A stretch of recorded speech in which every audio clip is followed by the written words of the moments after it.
Continuing our coverage of the pro-Trump riot at the Capitol yesterday, though, Congress did get back to work eventually, and in the overnight hours certified Joe Biden as the president of the United States as of January 20th. But there are many questions this morning, including how do you make sure this doesn't happen again?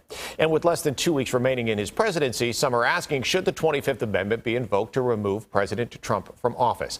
We wanted to hear from differing viewpoints around the country, so we set up a panel discussion, and joining me now to weigh in, Kelly Hyman, Democratic strategist and trial attorney, Quentin G. Washington, former judge and federal civil attorney, and Vikas Bajaj, Republican strategist and political GOP analyst. So a lot of attorneys to talk to this morning. I want to say good morning and thanks for joining us. We don't have a lot of time, so we'll try to get through this quick. The first thing that I really wanted to get your thoughts on were what your thoughts were as you were viewing yesterday's breach on the Capitol. And Kelly, we'll start with you.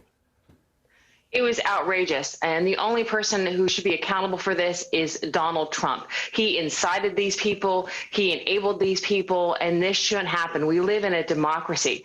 We should be excited and proud to be a beautiful day. We had our first African-American senator from this great state of Georgia, and it should be a celebration for our country, and we should move together and unite as a country. Vikas, you have been a supporter of President Trump. What were your thoughts yesterday as you were watching? We were disappointed, definitely disappointed. Of course, there are factual issues that remain to be answered as to how this could have actually been a breach. But at the end of the day, it's a picture that's been painted throughout the country of citizens who are unhappy and unsettled and don't feel like they're adequately represented. The same way we've seen the violence over the past year, year and a half, 2 years from people that just feel disenfranchised. That's the same thing we saw here, and it really needs to change at the ballot box to get representatives who can actually speak for the people. It was disheartening. We're going to get back to the questions of that breach in just a second. As a matter of fact, Mr. Washington, we'll go back to back with you, but first your thoughts on what you saw yesterday. It's indefensible, and I think for us to have a greater American conversation about moving this country forward, we have to start from the premise of yesterday was indefensible. So how do we, as both sides, attempt to move this country forward? All right, let's stay on that point, actually, since you brought it up. How do we move forward? We got a lot of great minds here on this panel. All three of you attorneys, and Mr. Washington serving some time as a judge as well. We'll start with you, Mr. Washington, and then go in reverse order. The best path for this country to move forward after seeing once again yesterday the divisiveness that exists, the best path is what? The first thing we have to do is we have to criminally prosecute the people that did this yesterday, right? Because I think when you have certain points in history, there are points for the country to reflect and decide on how to go forward. And we must first come together and we must condemn and we must charge and we must prosecute all the people that were involved as much as possible and to the fullest extent of the law.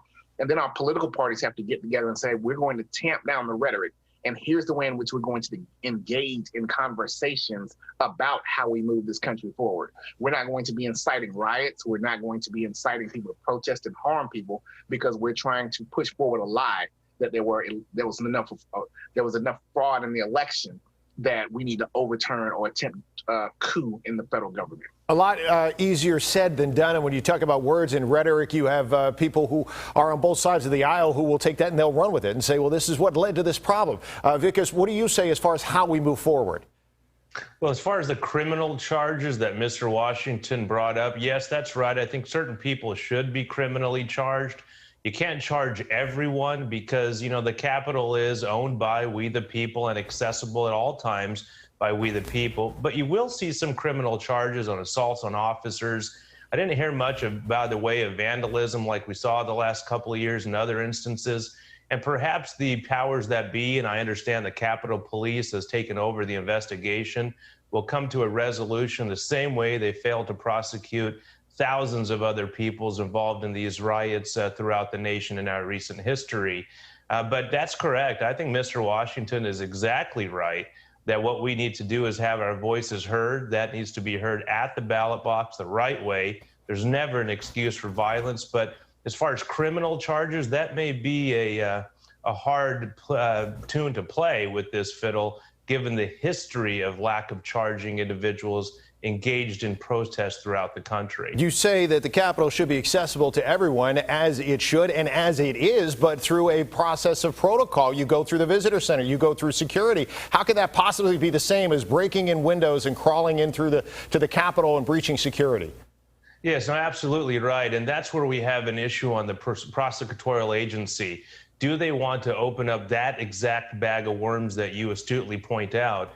Do we want to have defendants or potential suspects who turn into defendants raise a First Amendment issue of their right to assemble at the Capitol? That's just too messy of a constitutional argument.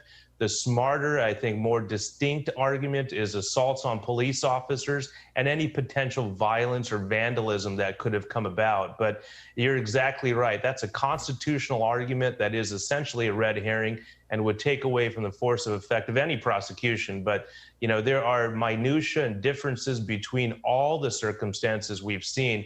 It's almost difficult and impossible to decipher those thousands of differences here now in this short period of time. But it would be very astute for prosecutorial agencies to concentrate on the easily provable offenses here rather than casting a wide net. Kelly, I want to get back to you now with your vision on moving forward now, as once again we saw the proof of division in this country yesterday. Right. And so we need to come together as a nation. First off, the people that incited the violence should be held accountable for their actions, even the person that did incite the people as well. There needs to be accountability. People going in the Capitol, breaking in and harming people, fighting with police officers. This is unacceptable. This is not what our great nation is about. We are a democracy and we believe in democracy. And I think we also need to have some procedures and process set up in place to make sure that this never happens again. But I think we have to think we have a leader, Biden, who's going to lead our nation, not because you're a Democrat or Republican or independent. It's because we are the American people. And I think that's important. I think we need to come together and put this behind us and move forward as a nation. All right, real quick, before we go, just in a word or two, we did talk about the fact of the 25th Amendment possibly being utilized here or put into action from potentially even the vice president. We know these things take time as well. And with less than 2 weeks left now in the president's term, would you support doing that? Kelly, we'll start with you. I don't think it's possibly going to happen. I think there was definitely issues in the past because of it, but I think that it'll never come to fruition. Vikas, I think I know your response here, but we'll go ahead and ask you anyway. Well, I don't support that, not because President Trump may be the target. I don't support it because the precedents it sets for the rest of the nation in the future. You just can't have this wheel continue to turn if this happens now. And Judge Washington, your final word? I need to try, because we only begin to heal once we say that this was a massive problem and we're going to take massive societal reaction to it to curb it. I appreciate all your time this morning. Great to get your perspectives from across this nation of ours. And I thank you all and hope you have a fantastic day.